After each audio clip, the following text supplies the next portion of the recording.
Pranakasha live stream.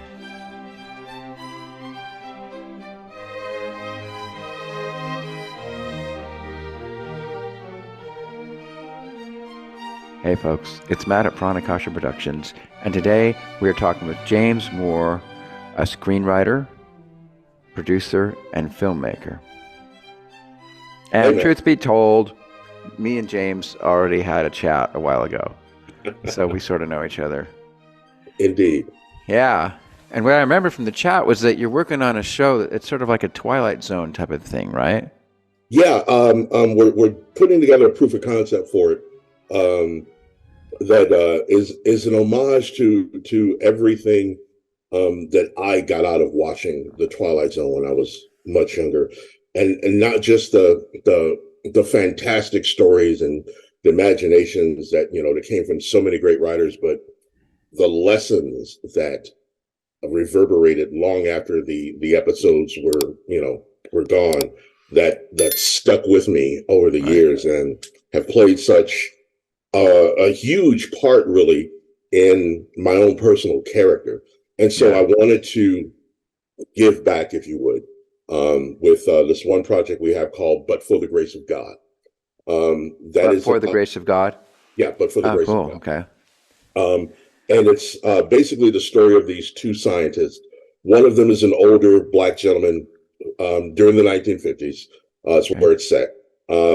His partner is a young, idealistic white scientist who is a little bit naive, but also very hopeful for the future. Okay. And one night they encounter an alien from another planet who happens to be a Black woman. And for the young scientist, this is the greatest thing mankind has ever seen. It's like, this is going to end all of the racial problems and stigmas that have plagued the world. And it's going to lead us into a new age. But for his older Black counterpart, this is the worst thing that could have ever happened. Interesting. This is the fears of so many people finally brought to life. And his fear is what revealing her would mean to the world. And so, much like any other Twilight Zone episode, this is on a ticking clock. So what the reason why it's on a ticking clock is because the Air Force has already got wind of something that's happened and they're on their way to see what it is. And so the discussion that these two gentlemen have with this alien and with each other brings us to a place where neither one of them is really the bad guy. Both in their own respects are right, but both are also not realizing that the true enemy in the room is neither them nor the alien. It's racism itself. Right. That sounds really good. Yeah, which has been something that, again, also being a huge Trekkie myself, really, really informed my worldview. Knowing that Roddenberry had the foresight to be able to say, at some point in the future, these things won't matter. Okay. These things will be trivial to us, and we can recognize and see each other for what we bring to the canvas of life itself, the tapestry of humanity. And much like the classic episode where Beale and Loci, where the two central characters, the one Frank Gorshin, where to the common observer, it's just like, there's nothing wrong. You guys are exactly the same. Okay, wait. I know what you're talking about, but you might want to describe it a bit more. So, in this episode of Star Trek, Beale and Loci were like half Black and half white, but one was half Black on the left, while the other was half Black on the right. Now, to the crew of the Enterprise, this seemed like not really a big deal. It's just like, you're both half Black and half white. And Frank Gorshin's co-star in the episode was like, are you blind? Right. He's Black on the left. And right. Like, oh. And they just goes to illustrate just how absurd that is. Yeah. Right. And that we're all humans beneath the skin. Right. And, all certainly have value. At Earth, beyond a day. And ultimately, their hatred for each other not only destroyed their planet, but led them to eventually go back down to destroy each other, which, Right. one of the saddest episodes of Star Trek that really, the ending just doesn't leave you with a comfortable feeling, but it leaves you with an awareness of where we could be if we don't fix this. And Yeah. so in much the same way, but for the grace of God kind of opens that door. We don't answer the question. We don't give you, and again, much like Sterling would do, we don't give you what my opinion should or would be. We simply Leave present it you. open-ended. Yeah. Right. And let the viewer, hopefully, it spurs conversation, because I think that's one of the things that we've missed over the last 4 or 5 years, really. Not just because of COVID, but just because of the state of the world right now, is people being able to talk to each other. Right. Everybody's just shouting at each other, and Exactly. yeah, it's all just rhetoric. Absolutely. It's all talking senseless BS, basically. And no one's listening. No one's listening. And everybody's making up fantasies of what they think the other person is, and then calling names based on all these fantasies, and they never actually open their eyes and ears and actually listen or see what the other person says or does for real. Exactly. Yeah. Well, of course, during this time, this is about this era when Dr. Seuss came out with his story, The Stars Upon Thars. Yep. And also, at some point, Kermit the Frog sang the song "It's Not Easy Being Green." Yeah. But I think that was the early 70s, wasn't it? I believe that was the 70s. Okay, but it was very early, so it was still kind of in the 60s type of mode. Yeah. So a lot of that stuff was going on. And then Dr. Martin Luther King, of course, showed up and was preaching love, and basically putting his life on the line for it. Which is interesting. Very, very interesting. Because I'm sure you know this, but at one point, I think it was after the first season, Nichelle Nichols was thinking about leaving the show. Right, Lieutenant Uhura. Yeah, she was actually thinking about leaving the show until she got a call from the Reverend Dr. Martin Luther King, because she's a classically trained actress, and she's just like, well, it's television. I don't know what television is going to do. It's going to be a fad. And he told her it was not only important for her to remain in that role, but it was essential, because it was the only time that his children could watch television at the time and see people that look like them. Mm-hmm. And an important role. An important role, right? Yeah. Right. And how profound that was, and still is to this day. Just reverberates in such a way that the stories that I like to tell have three main components. Okay. One is a belief in basic human goodness. Two is the power of our indomitable spirit to do the right thing. Okay. But most importantly, it's also about faith. It's just like having the faith to believe that there is something better, that we come from something better than our fears and insecurities and our doubts. Mm-hmm. And that if we're able to push past these, there was something far greater on the other side than any of us could ever imagine. Mm-hmm. And one of the things with this particular story is that in creating it, I got to explore my own life, if you will. Having grown up, born in the 60s, grew up in the 70s, the 80s. What part of the country did you live in? I grew up in Cleveland, Ohio. Oh, wow. Okay. Yeah. So Rust Belt, hard blue collar working families, right there off of the lake, and Lake Michigan. Lake Erie. Oh, okay. All right. And for us, it was, my parents are all about, you got to get a skill, you got to get a trade, you got to do this and get a job and whatnot. But at the same time, my dad was big on me and my brothers. He wanted us to have a very strong vocabulary and be able to read. So we had a lot of books, right? And when I got into comic books, initially I thought that they were going to be like, oh, you can't read that. That's trash. But they encouraged it. And it opened my mind up opened the world up, really, to so much more. Okay. and to have that sort of like experience where I've learned so much about other cultures through comics and things Huh. like fiction that I never got to experience just, in school or, just around the block. Interesting. Yeah, I So remember. how's that? What comics did you read? So I was big early on. I was big into the Fantastic Four, were one of my favorites, the Avengers, but the X-Men resonated with me for some reason. Okay. That was, early on, the X-Men, there was something about them that just like, Right. yeah, I know what these guys are going through. Right.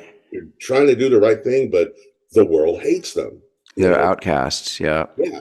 Yeah. And I resonated with that big time. And I started looking for other stories with characters like that. And it would be years later that I ran across Frank Miller's work with Sin City and Marv. And it's just like, Marv is as outcast as you can get, but he's the hero. He's the guy that saves the day, even though it costs him everything. And so I was in tune with that. It's like I get it. I know what it's like to be the person who's not considered the norm or the automatically accepted. And it wasn't so much so that I struggled, but I found a way to express myself on the page Okay. in such a way that people wanted to get to know me. Great. Wanted to find out. It's just like, how do you know about this? How do you know about that? Okay. And watching a lot of old television, certainly had its place in help, especially with sci-fi. Okay. That was my common ground. I could find people that looked like me on Star Trek. I could find it on much later in shows like I don't know if you remember Martin Landau's Space 1999. Oh yeah. Yeah, of course. And there was another show by Gary and Sylvia Anderson, UFO. It's kind of a hip, cool space age sort of like us versus these aliens, but like a very diverse cast. Okay. Did you watch Mission Impossible? I did. Garrett Morris was a big hero of mine back in the day.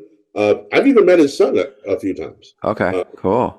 So it wasn't just like those weren't just my the only things that I liked or things that I gravitated towards. I love strong characters. I love really really down to earth character stories. Back in the day, what was it? My favorite cop show used to be Starsky and Hutch. Oh yeah. Okay. Yeah. Because they were just these kind of like. What about the Rockford Files? Did you like that? Oh yeah, love Jim Rockford because he's the average everyman, right? He's not he wasn't Mike Hammer, right? Yeah. He wasn't cool. He wasn't slick. He didn't have the look and everything. He was just kind of like the buddy that you'd hang out with to get a beer, but he's solving crimes. Yeah.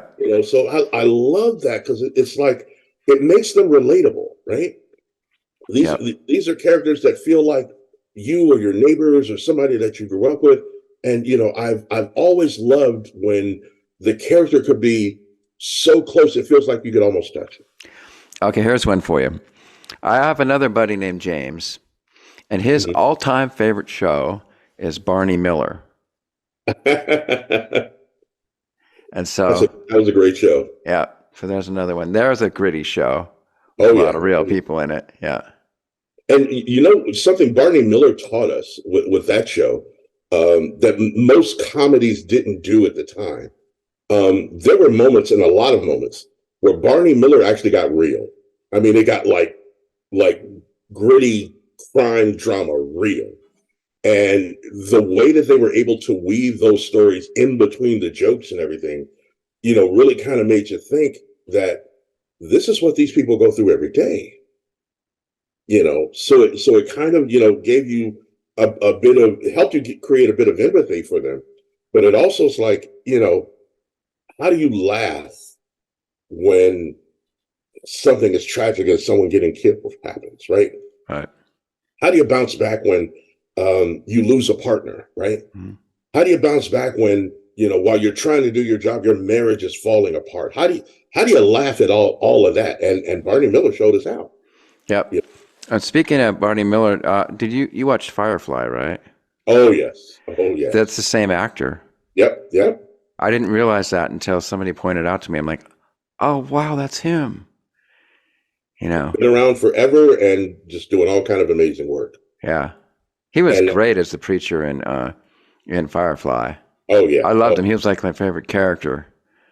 he's amazing. And the thing, the thing about that show, again, diverse casting. It's almost like you didn't see it coming, right?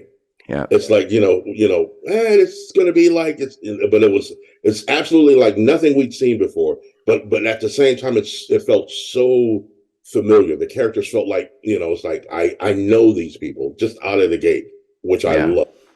yeah. Wow. Okay.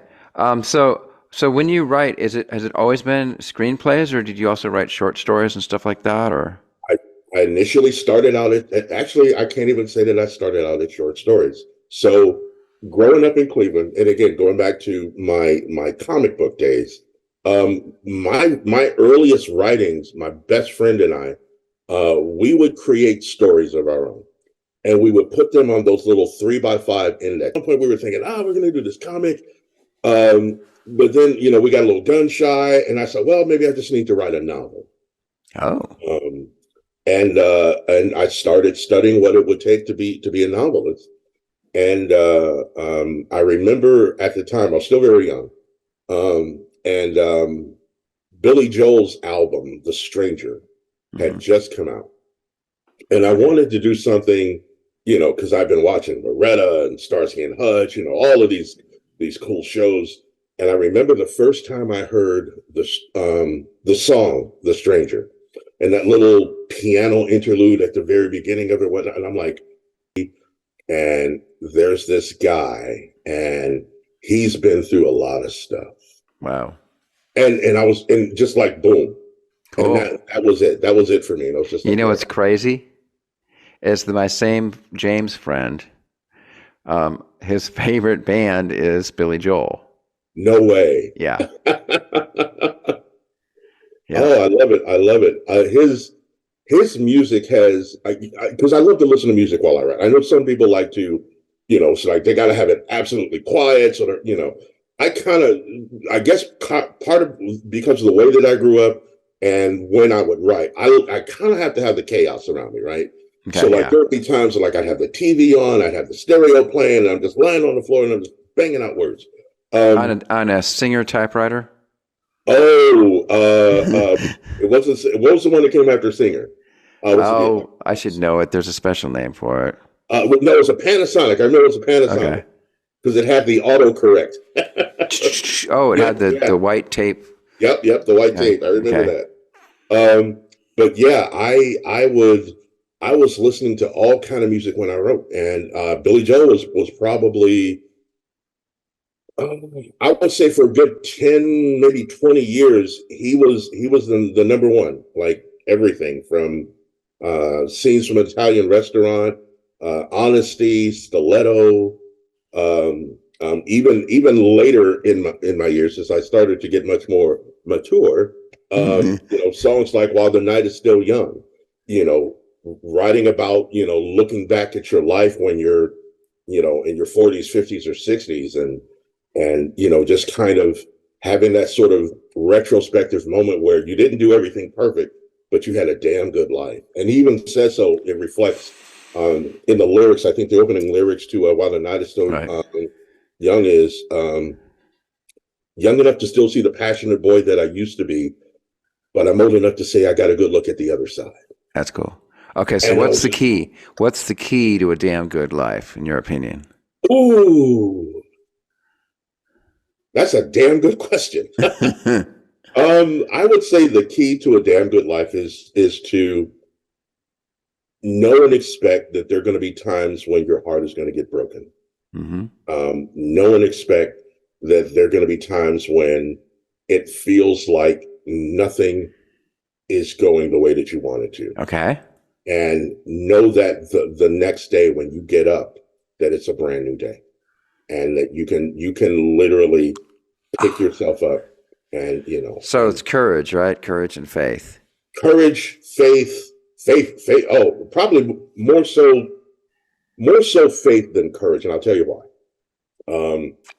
Uh, so at one point in my life, in my career, I had a series of things that went wrong. Okay. Lost my job. Well, lost my job because I got ill and had to be hospitalized for like almost a year. Wow. Okay. And coming out of that, lost my car, lost my apartment, the whole nine. And, and at that point, I'm thinking this is what rock bottom looks like. Okay.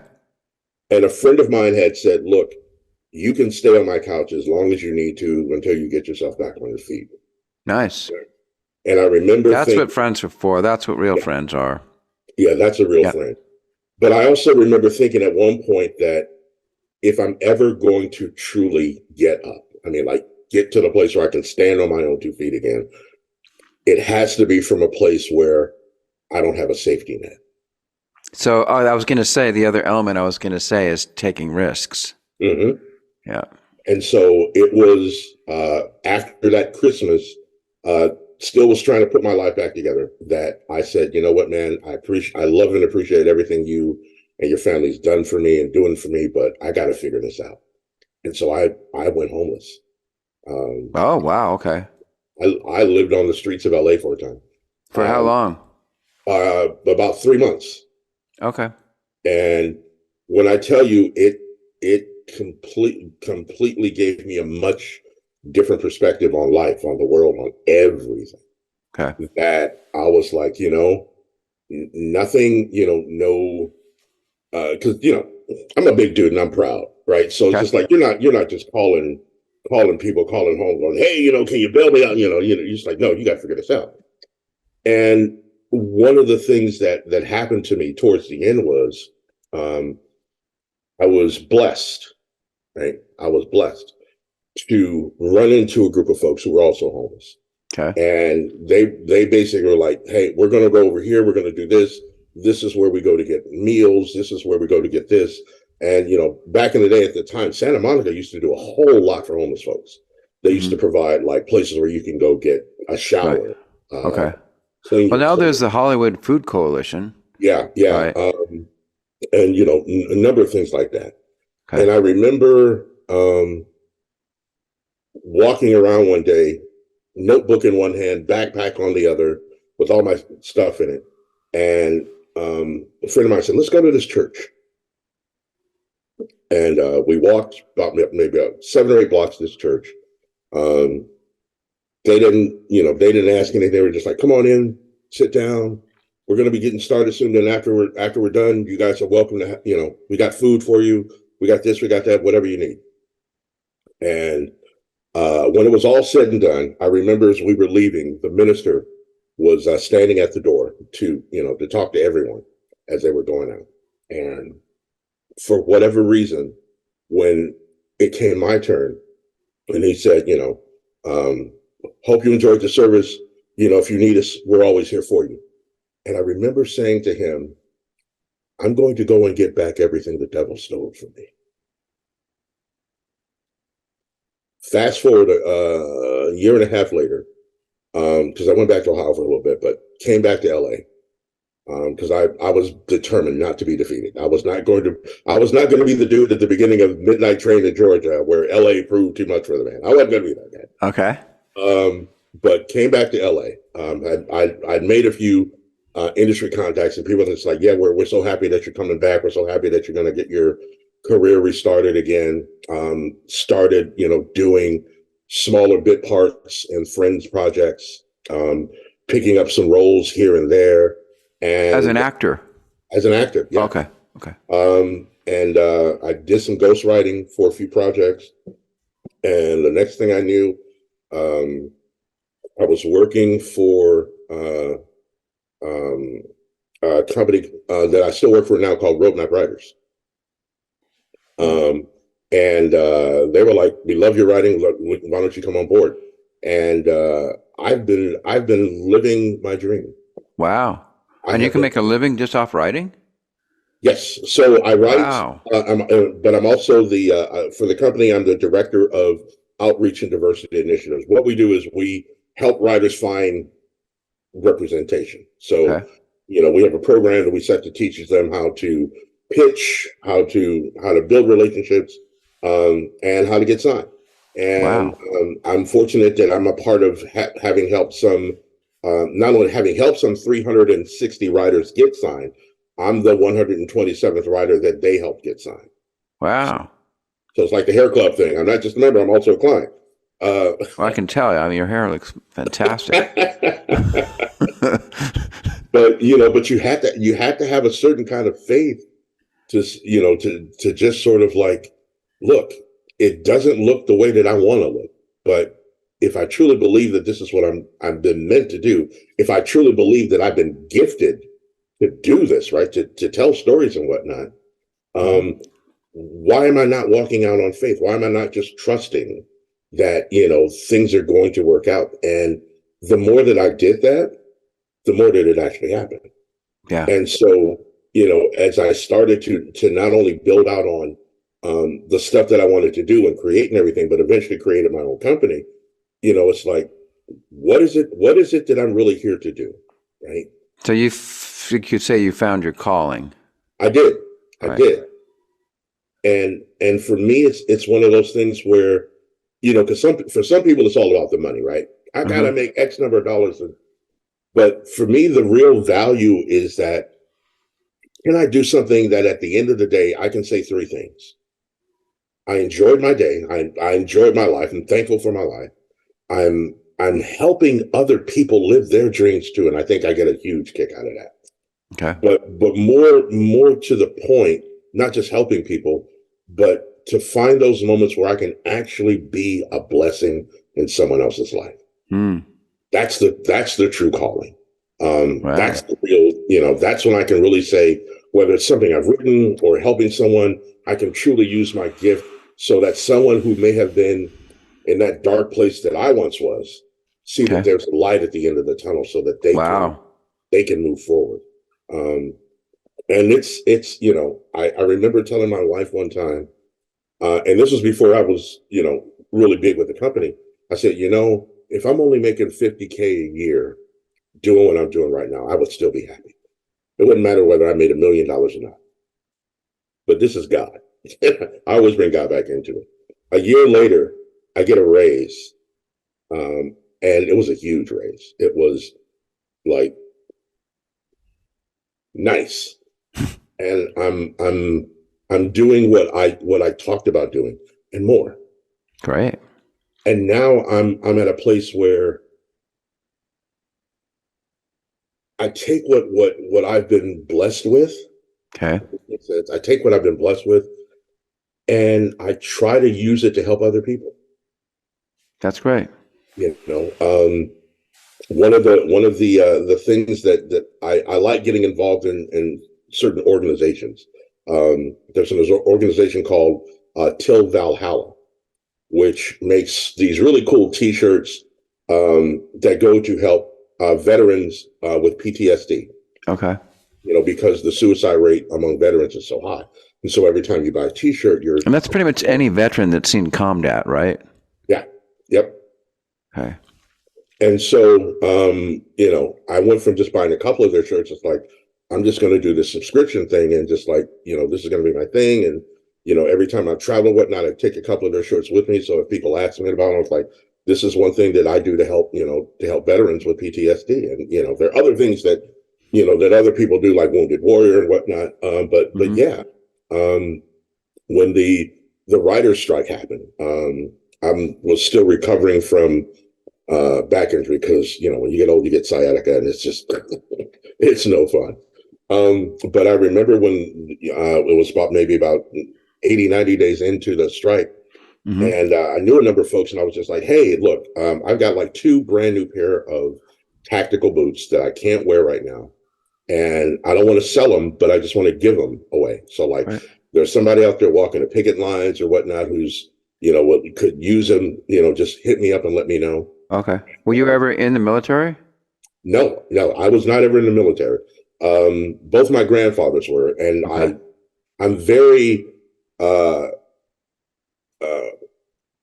very connected in my own way, in that, a lot of friends of mine that I grew up with, were in the military, both my grandfathers, and hearing and learning about their stories really gave me a deeper appreciation for not only the sacrifices that they've made going into combat situations, but in having to learn how to readjust. And then a lot of times, coming back home and not feeling appreciated. Mm-hmm. And so, that again, the whole outcast thing struck a chord with me. And so, I've always made it part of my personal mission. It's like, if there's a way that I could help out here or there, whatnot, and again, with whatever little that I have, because I'm not a millionaire, I don't, yet. Right. But if I do a little bit of philanthropy too. And yeah, what I try to do is figure out where I can get the most bang for my buck. Exactly. And there's you can sort of find places where it doesn't really take that much money to really, if you find somebody who knows how to use that money well. Exactly. Then a little bit can go a long ways. Exactly. And that's what being homeless taught me. Uh-huh. That's exactly what being homeless taught me. It's just like, I know how to give in a way that's going to really affect a homeless person's day, much so than just saying, handing a dollar bill out of the window like I'm afraid to touch them or something. Like, no, let me get you a meal. Let me take this coat, take these shoes, take whatever. It's not, it's not a big deal for me because, I'm on the other side and I'm going to be okay. If I lose my jacket today, it's not a problem, wait a week or so and go buy a new one. But knowing that I can be of service, mm-hmm. right, ahead of being served has since been my mantra. It's been a part of what I do. And I love that. I love that, especially in this business, because in the entertainment industry, there's so many people who feel as though they are looking down a narrow hallway where they wonder if they'll ever get their break or any break for mm-hmm. that. Right. And to put myself in a position where I am now and still growing, but being able to reach out to friends and people I know and say, I believe in your talent. I believe that, you should be right up there next to all these other guys. Speaking of friends, a way that I can help them and make it happen, why not? So the reason I know you is because we have a mutual friend named Nathaniel Freeman. Yes, indeed. So how did you and Nate, I call him Nate. He told me I can call him anything except Nathan. Oh, yeah. I call him Nate, not Nathaniel, whatever, but not Nathan. So I just call him Nate. How did you guys meet? So interesting, and yet another Star Trek connection. So one of the first things I was doing, when I was learning about acting and trying to do a little acting on the side, happened to run into a gentleman by the name of Jim Troche, right? And Jim's famous for being Captain Pike, the original Captain Pike in the original Star Trek. Well, no, wait a minute. You're talking, that's Sean Kenny. No. You're talking about the actor who played Pike, this guy right here in the wheelchair. Wait a minute. I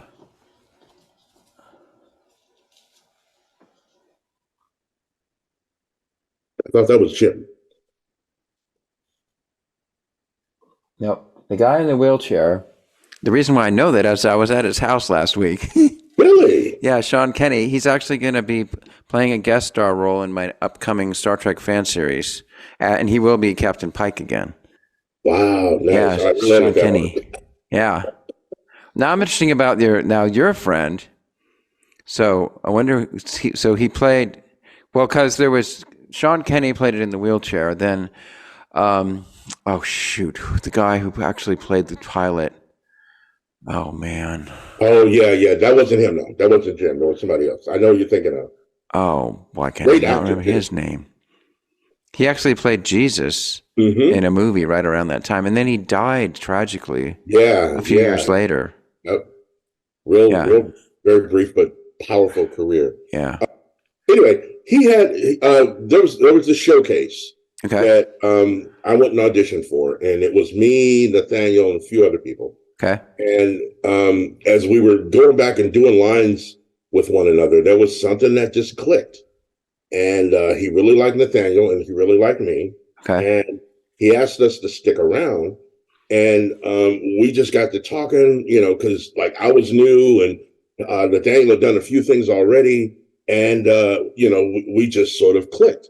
And so from there, we were like, wow, I was just, I've always appreciated his ability as an actor, to really bring like this kind of gravitas that you don't get to see every day. Yeah. And I'm thinking, man, if I could ever be that good as an actor, I would, yeah.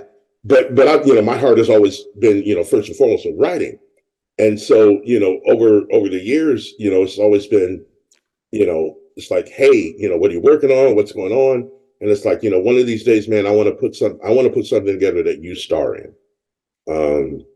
Because I really do believe in his ability as an actor. Yeah, Nathaniel's great. Actually, he's in the same episode as Sean Kenny that we're working on right now too. Okay. He gets to play a Mission Impossible agent. Oh, nice. Yeah. Yeah, and Nathaniel and I both worked on Space Command. What did you do on Space Command? I've done a lot of pickup stuff. In most recent years, when COVID hit, Okay. I was the COVID compliance officer for the shoot. So You were the what? The COVID compliance officer. Oh, okay. Then I saw your name on the wall over at the warehouse last week too. Yeah. So Okay. I've been in a couple of scenes and whatnot, and they've had me do little voice bits every now and then. So yeah, I was going to ask you if you knew of this guy named Mark Zickrey, because he's really into Twilight Zone too. Mark and Elaine were actually among my first mentors when I got to LA. Okay.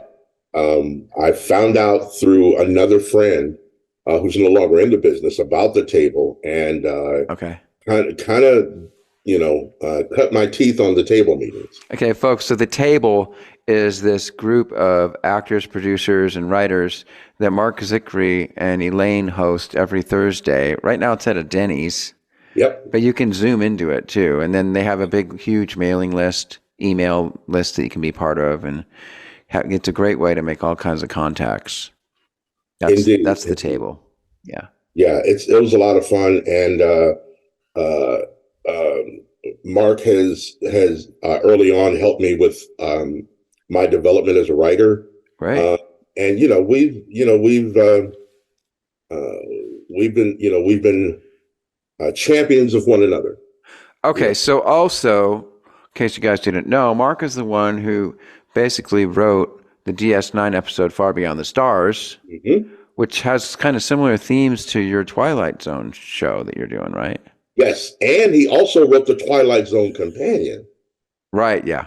I have that book somewhere around here. Yep. I actually recently got it and got him to autograph it for me. So yeah, it's among my prized collection of books. Okay, where'd I put it? Darn it. I should have it. Okay, well, it's not at my fingertips, darn it all. But okay, well, since we're talking Space Command, this is the spaceship from Space Command. This is the Paladin, and in fact, this, it's hard to tell. It's Mark. A golden mark. Let me see here. You can see that? Oh, nice. Hi guys. We're gonna start doing the Marky Awards. Of Space Command. Oh, too cool. Yep. I have a 3D printer, and I've been 3D printing these for Space Command. Oh, very cool indeed. Yeah. The Zickrey Awards. Yeah, I see that. Yeah, it's one of the perks for their latest Kickstarter that just ended. Very nice. Very nice. They successfully raised $65,000. Hooray! So Kickstarters are always knuckle biters, because if you don't hit your goal, then you get nothing. Yeah, it's tough. It's a lot of work. Yeah, you got to be patient, and you got to you got to not sweat the things that you can't just focus in on the negative. Right. Something happens, the world's not going to end. Just like, okay, we figure out a way around it, Right. and we keep moving forward. Yep. That was, well, of course, Mark was helping, and then Space Command has an excellent marketing director now named Elise Hargraves. I've heard of her. She moved from Australia, and she's really helped them quite a bit. She's also a quite close friend of mine. It's good to have friends in the industry, isn't it? It is, isn't it? And she's also a huge fan of the Orville. Oh, man. Yeah. If there was ever a show that rightfully should be considered the new Star Trek, it's the Orville. Yeah. The things that they tackle on that show are just like, wow. I don't know if it's just because of metrics, algorithms, analytics, or what, but like, you don't see television taking those kinds of chances in that sphere the way that they used to. The way that Roddenberry did. Yeah. And to see the Orville taking those chances, I have a tremendous amount of respect for everything that Seth MacFarlane and his team is doing over there. I'd love to write for that show one day. I'm pretty sure right now Seth is basically the writer. And do you know anybody else helping do it? I'm sure he has a room, but I don't know that. I haven't paid close enough attention to the credits to see who else is working on it. Okay. Yeah. Well, we're still waiting for Orville season 4. I know. The word on the street is that it's going to happen. They're just waiting. I think what they're doing is they're trying to wait until Ted comes out. Once Ted launches and gets rolling, then they'll make an announcement for Orville season 4. Because the Ted series is coming out, I believe it's January 11th. Yep. And that's what Seth has been working on all this time. So he's definitely quite accomplished. I have to tip my hat off to him. He's amazing ideas. Didn't think that the dude from Family Guy would make the Orville. Who could have predicted that? Plus, I don't know if you know this, but he's a fantastic singer too. Oh yes, in fact, really good. He plays. His voice is so smooth. Yeah. Herb Alpert has a restaurant in the Hollywood Hills called Vibrato. Vibrato. Okay. Yeah. Seth plays there like every couple of months if you can get tickets. Really? You have to Seth show. How much are the tickets? Oh, I believe the last time I checked, they were like anywhere between $250 and $350. Woohoo! Yeah. So if you bring a date, that's like $500, and that's not even counting drinks. That's definitely not counting drinks. That's definitely not counting. And it's a 2-drink. But I will say it's a great time. It's a lovely space. I took my wife there on her 60th. Oh, great. And fantastic. Just like, and she got to meet Billy D. Williams that night too. So cool. So yeah. So do you live in Hollywood Hills? I live in Sherman Oaks in the Valley. Okay. Is that near 1,000 Oaks? No, it's closer to Burbank. Okay. I'm just starting to learn my way around LA now. I've been there enough times now where I'm starting to get a feel for it. Yeah, 1,000 Oaks is on the other side of the 405. We're on the east side of the 405. Oh, okay. So yeah, it's a lovely place. Rent is crazy, but where isn't it in California? Yeah. But I'm close to everything. Minutes away from the studios or wherever if I need to take a meeting or something. Great. And I love that we've got a couple of roads that are straight shots right to the beach. My wife and I both enjoy. Which beach? Oh, normally we go to Zuma, so we'll drive down. I've never been to that one. Roads. It's a little further north of Malibu. Okay. Yeah. So I know Redondo Beach, Hermosa Beach, and Venice. Yeah, we normally do the ones north of Santa Monica. Oh, wow. Okay. So So there's like 4 or 5 beaches. Leo Carrillo, Zuma, and a few others that way. And sometimes we'll even go further south, like to Dana Point. Okay. And do a drive up through the beach cities. It's beautiful, beautiful on the weekend. Wow, that's exciting. Okay, so back to your Twilight Zone thing. So how are you funding it? So what we're going to be doing here in the next couple of months is the way that I want to shoot this thing is a little different than what most people are doing with sci-fi, because this is kind of a throwback thing. Right. It's all in one location, but I want this to be in black and white. Okay. Because it makes the character stand out more. Black and white or sepia? Black and white. Okay. And the reason why I didn't want to do it in sepia was because I was concerned that we might lose a little something with the aesthetic, with it being in sepia, because in black and white, especially if we're able to get the kind of like lab gear that they had back then, with all the there weren't computers really. They were like integrated circuits, or all these things with little lights and bulbs and whatnot. Mm-hmm. So I want that to look as authentic as possible, and that really pops in black and white. Okay. So early next year, we're going to be launching a crowdfunding campaign for it. Okay. Going to try and raise $25,000 to give us not only the opportunity to give actors like Nathaniel, who'll be one of the stars, in it, a way to make a great payday. But I'm a firm believer in, if I'm bringing someone to do something, I want them to feel as though they're going to be taken care of right. Okay. I don't like, which is part of my schism. Is just like, I don't like asking people to do stuff for me for free. I'll do stuff for you for free. I don't mind. But I want people to feel appreciated for the work that they do, and for what they bring to the project. There's a number of really talented people that I've already assembled for our team. An award-winning cinematographer. Great.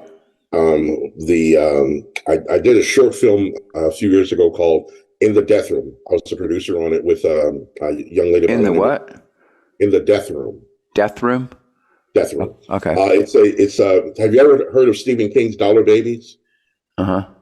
So it's one of Stephen King's Dollar Babies. We put together the short, got permission from King to do it. Film won, a couple of awards, just great stuff.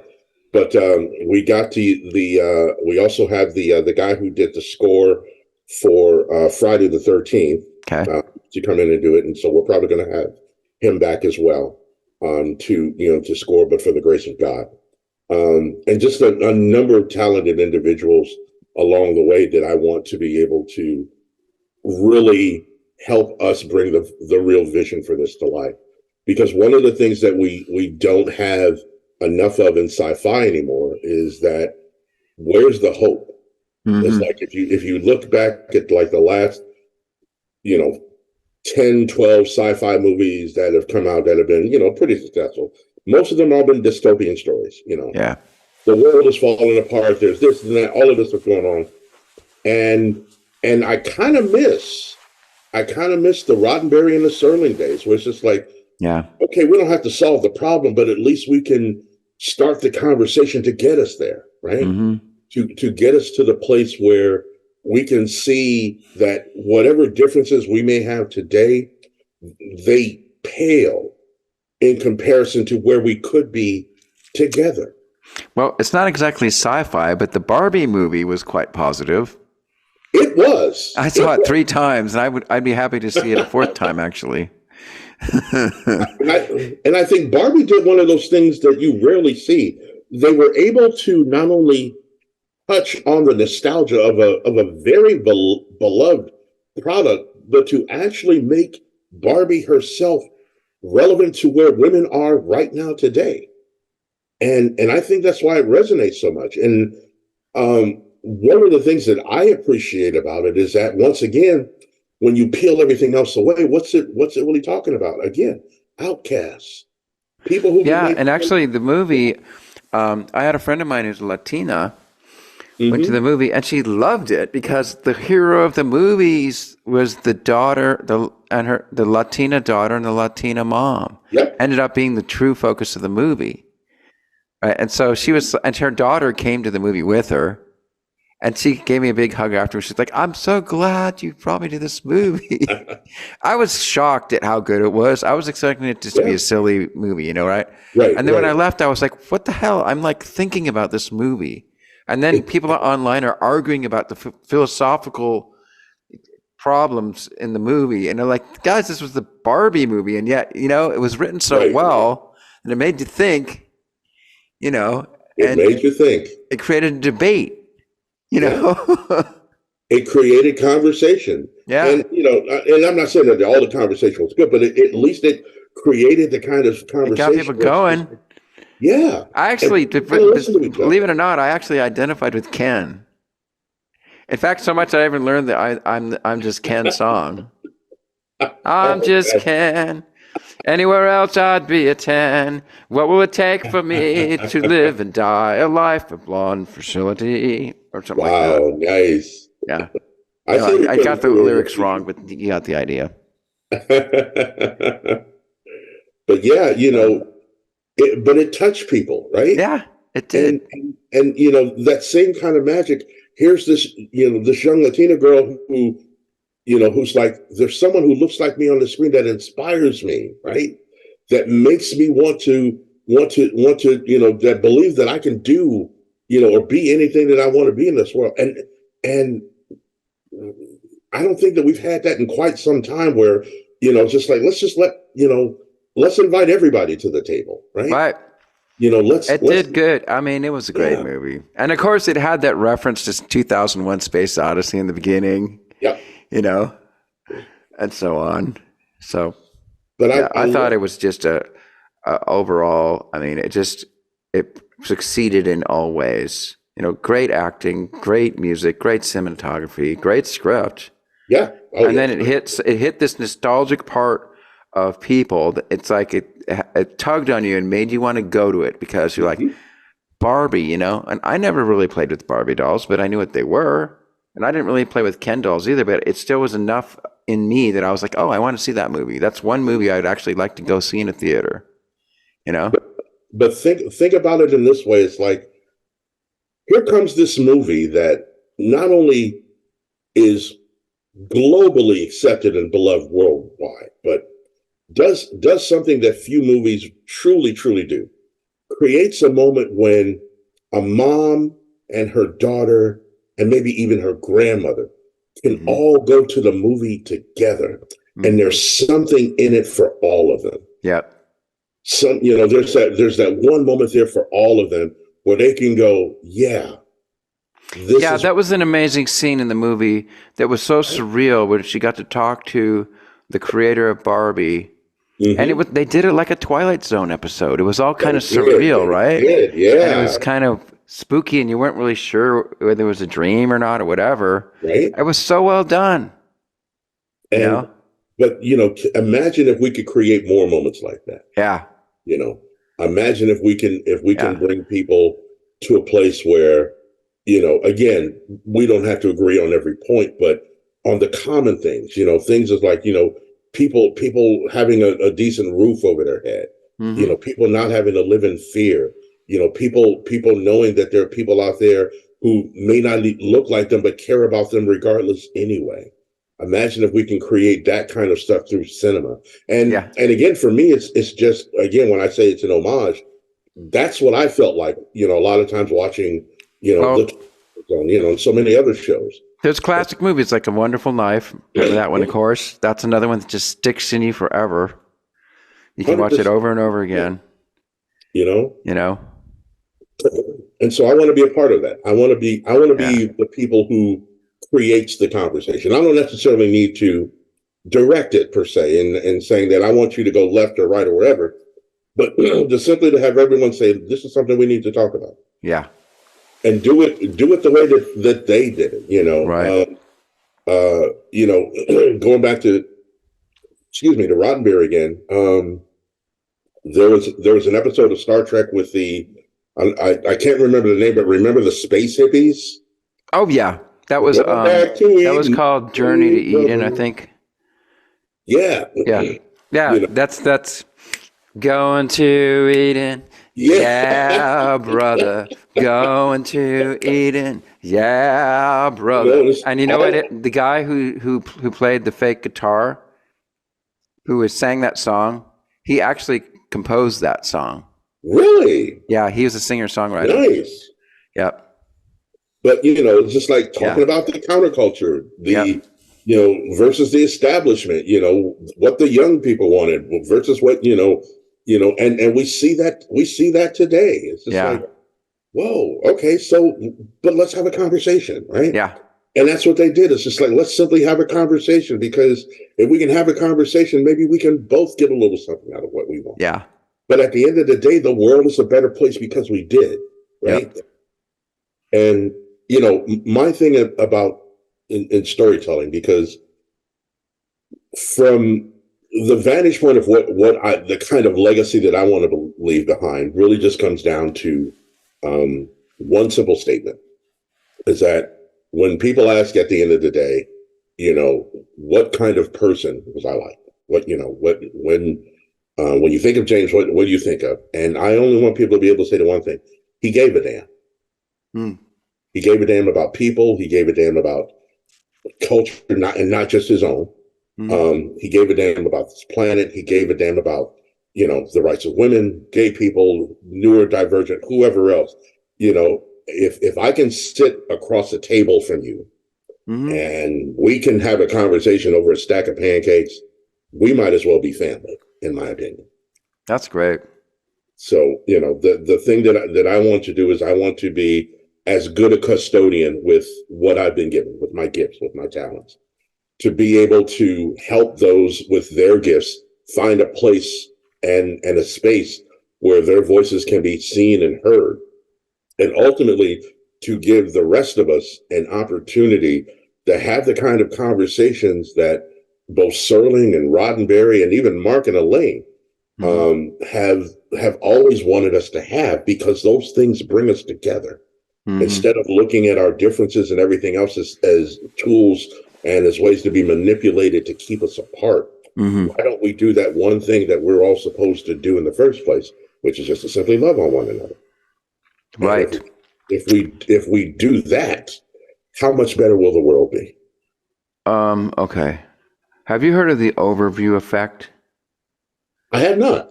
It's just it's a coined phrase. There's a book based on it. But what it is it's basically describes the effect of when astronauts go into orbit, go to the space station or whatever, and then they look down and gaze upon the Earth. More often than not, they have like this really profound spiritual experience where they suddenly it's just obvious to them that humanity is all one and we all live on this one Earth. And they come back changed, and then, yeah. Imagine having that for the entire world. Yeah. We stop thinking and viewing life through a very gilded optics that always just says me, and looks for ways to say that if we divide everything up, if we keep these people over here and these people over here, then and it's like we're all on the same planet. Right.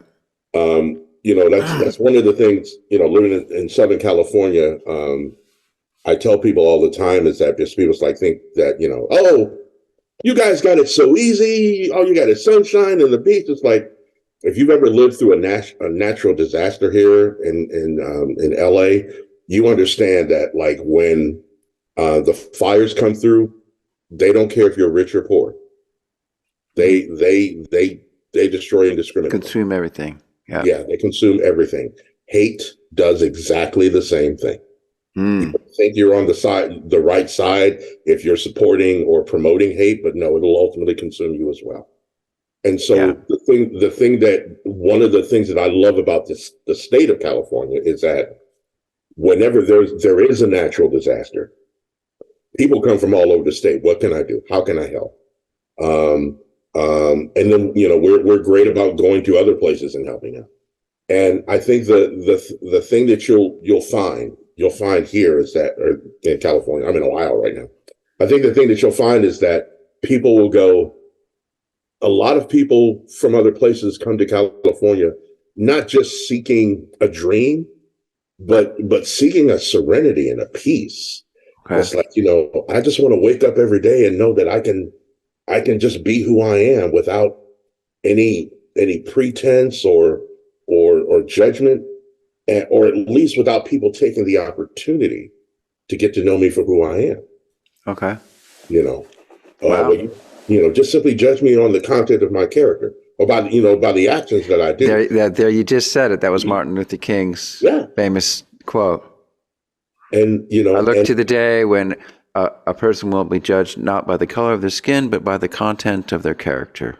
right, and I can tell you for sure, from growing up in Ohio, I was judged more for the color of my skin in Ohio than I ever have been in the almost 20 years that I've lived in California.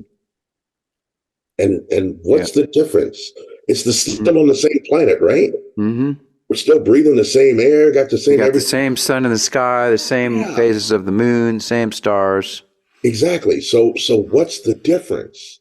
And I think the difference, especially as a creative, is that the stuff that I want to do, that I want to create, I'm not creating it for just one tiny segment of people. I want everybody to appreciate it. Mm-hmm. I want the guy that's working on the family farm as much as the guy who's living in Detroit to have the same kind of experience.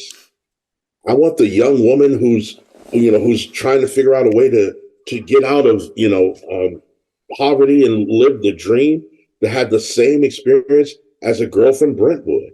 And so the thing that I want to be a part of at the end of the day is not part of the mechanism that tears and pulls people down and makes them think that they're less than what they are. I want people to simply be epic. I even got t-shirts made up that says, go be epic. And when you raise your consciousness to say, you know what, I'm amazing. I was made to be amazing. I was literally created to do something amazing, and to be that for not just myself, but to be that for everyone. I wanted to tell you this real thing real quick. This was the day that I decided I was going to be the screenwriter. I remember I had taken Robert McKee's story seminar. It's a 3-day seminar. I call it the fire and brimstone of screenwriting. If you could walk out of that and still have a behind left, you did it. Man, he tore you a new one day one. But I remember by the third day, I was just so pumped, so excited. And I bought this book while I was at the conference called The War of Art by Stephen Pressfield. Okay. I've been reading it off and on while I was there. And I got toward the end of the book on the last day. And I read this passage that hit me so hard in my soul. I've never forgotten it. I'm actually going to paraphrase it a little bit. But basically what it said was, think of it this way. With the gift that you've been given, if you don't use your gift, if you don't do the one thing that you've been individually gifted to do, whether it's solving cold fusion or figuring out how to cure cancer, you not only hurt me, hurt yourself, hurt your family, you hurt the world. You shame the angels God himself sent to watch over you to make sure that you move the earth 1 millimeter closer back to him. Don't that's of everything you have. Give us all you got. That set the course for me. Yep. It completely blew my mind and set the course, and I have not strayed from that star ever since. Yep. That's amazing. Yeah. It's exciting because once you start stepping through that door, then more doors open, and then you can start stepping through those. Yes. Pretty soon, your life is like crazy. It's just like stuff's coming at you, but it's fun, right? it's a lot of enough fun. courage And and I'm not enough going to say that energy to just take it all on, you know? yeah, and I'm not going to say that it's been easy. It's been it's been a bit of a roller coaster ride, but I meet challenges much differently than I did, say, maybe 10, 15 years ago, where Hmm. I would panic, freak out, and do, the typical thing. Right. But now I just go, okay, this is just something that I'm going to have to get through. And I know Yep. that that there is a way to get through on the other side. Um, you know, there's a gospel song that says, ain't no need to worry what the night is going to bring. It'll be all over in the morning. Hmm. That's And, good. I look at problems now, not thinking that a problem is a valley that I must, it's going to take me eons to get through. I see it and I go, oh, this is cool because I'm at the start of it, which means that there is an end. Uh-huh. Having that kind of perception helps me to continue to move forward no matter what. Mm-hmm. And that's through both professional and personal struggles that I've had. Mm-hmm. And so the thing, that because I wrote a book about this called Go Be Epic, a motivational thing. And the one thing that I tell people toward the end of the book is like, figure out what your epic is, right? Mm-hmm. And what epic means is epic is an acronym for being ever present. So Oh, what do you want to be ever present in? So you could be epic, ever present in courage, ever present in there you go. you know that book, right? There you go. I know it. I know it well. And for me personally, my ever present is ever present in Christ. Yep. Because if I'm being true, and this is where I've lost a few friends because I'm like, people are running around saying, "Well, I'm a Christian," and I was like, "Yeah, but is that what Jesus would actually say or do, or should you just be?" And then they get mad and they stop talking. Well, you and I had this discussion for a while. We did, yes, yes. Because I think we're both on the same page because I'm also very much a Christian and I believe in Jesus, I believe in the Holy Spirit, and I believe in God. But I Absolutely. also believe that modern Christianity is 90 to 99% bullshit. Yes. Yes. Like it's way off the track from what you can read in the Gospels. So far. Luckily, we have the Gospels. We can still read them and compare that to most of the stuff that's going on in Christianity. Yeah. Like, well, this isn't quite lining up. And for me, I'm like, how do y'all do this? But you say you're this, but you do this. Yeah. And you do anything but love people. Yep. And Yeah. and I'm like, okay, so and I remember when we had our initial conversation, I remember telling you that I get a lot of people who get offended because I'm like, so if you're not actually doing the things that Christ wants you to do, you are doing things that are against Christ. You are doing things that are anti. And usually that's when I lose a friend or two. But, Yeah. Well, the thing is, I mean, my take on it is it's extremely simple what Christianity is supposed to be. It's supposed to be love for God and love for your fellow human being, and everything else is secondary. That is a commandment. If you can't trace it back to those two things, then what the hell are you doing? Exactly. You're just a complete hypocrite. Exactly. And the thing that I've come to cherish most is that it's always been about a personal choice, right? Mm-hmm. It's not about me forcing my religion or my agenda, down people's throat. It's just like, this is what I believe, and this is the good news about it. How you want to or choose to accept it is your business. I'm still going to love you anyway, whether you do or not. But I'm doing my job. I'm staying in my lane, right? Right. I tell you just stay in your lane. My lane is the stuff that I need to do. This is the stuff that I want to do, and I want to use my talents to be able to do that for as many people as possible. Right, you're demonstrating it. Yeah. That's what I want to do. Yeah. And, it's great. Well, it comes through. I try. It comes through. I don't believe in persecuting people, especially for my own beliefs. It's like, I've been fortunate enough to, like I said, when I came to California, I've learned a lot about so many various different cultures, different things that people have gone through. And I didn't know until I think I was in my 30s. Had not ever heard of anything like about the Japanese internment camps that were here. Wow. I was in my mid-20s when I first heard about the Zoot Suit riots. The what? The Zoot Suit riots. Zoot 2? I don't know. Zoot Suit. It was garbled. What was it? So basically there were these riots that took place between the military and the Chicano people here in LA. Oh, I don't even know about that. What is that? Yeah. So there's a movie called Zoot Suit, ZOOT Suit.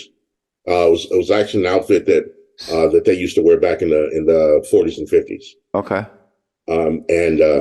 It started out as a play, but then they made it into a movie that Edward James Olmos starred in. Oh, really? Yeah, great film. Okay, I know him from Battlestar Galactica. Yeah. What else have I learned about? A friend of mine who's in the military, and this is again why I have such a deep affinity for folks in the military, told me about the Black Panthers. And no, not the Black Panthers you might be thinking of. These Black Panthers were the original Black Panther tank battalion that served in World War II. Okay. Which I had never heard of.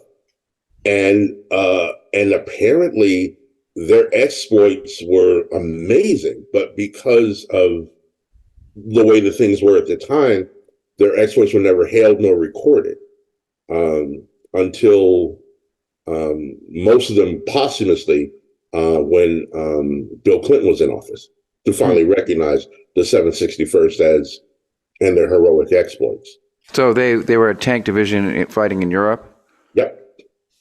During D-Day or something like that, or? Mm-hmm. Yeah. Okay. And, just all of this stuff, I was just like, never learned about any of this stuff before. Yeah. And there's so many stories like that. A couple of years ago, I was reading about a group of Irishmen who came to America to go to the South to help fight against slavery. And during the Civil War? During the Civil War, yeah.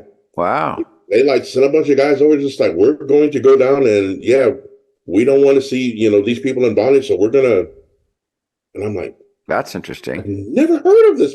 Like, that would make an interesting movie. Yeah. And so, and it's not just telling stories for people who look like me, because that's important. But, to be a part of something where it's like, we can bring that kind of story out. Or, someone says, James, I just learned this about these women who were fighter pilots in Europe that never got their due, but we're just like killing Germans left and right. And apparently it's all true. So I'm like, why aren't we celebrating these stories? Why aren't we celebrating these people? Because then more women like your friend who, when you took her daughter to see the Barbie movie, can have that experience, can have that feeling. It's like, yes, I can be like that too. Wow.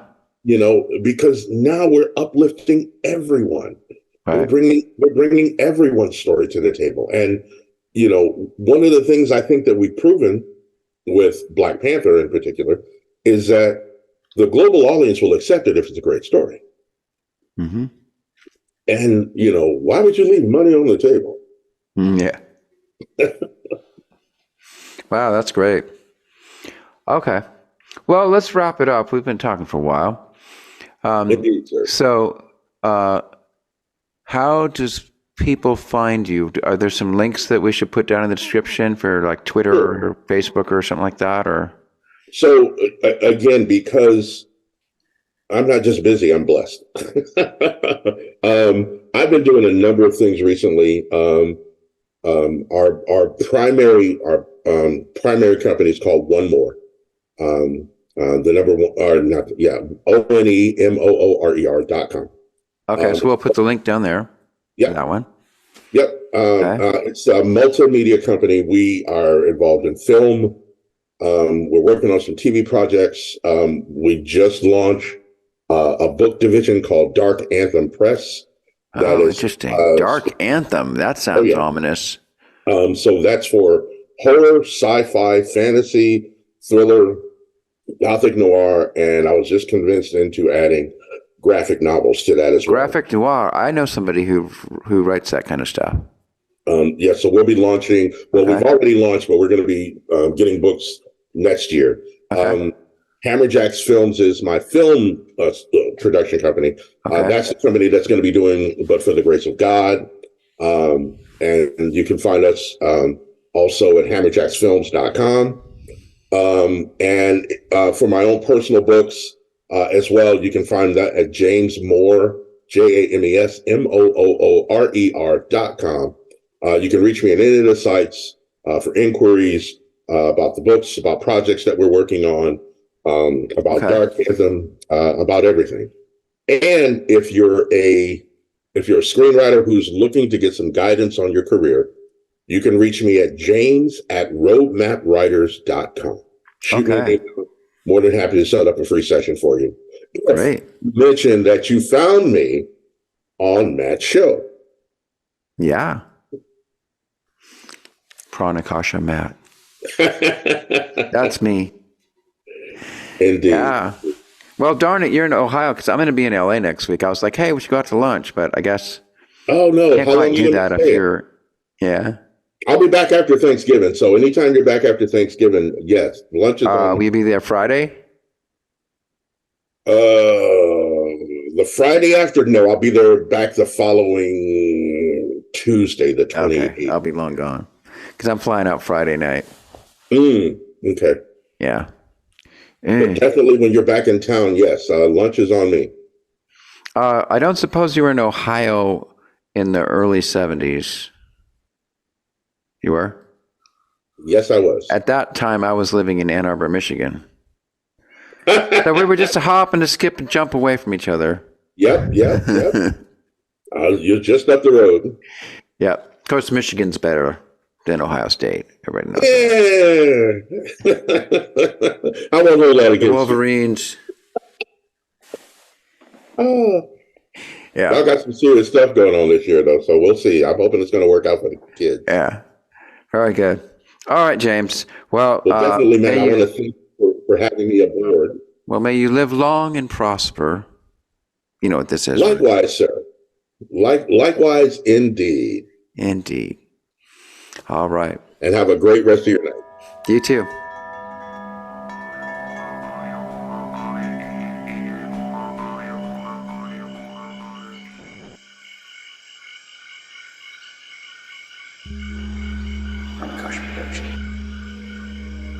Fantastic creations emerging spontaneously from the space of life.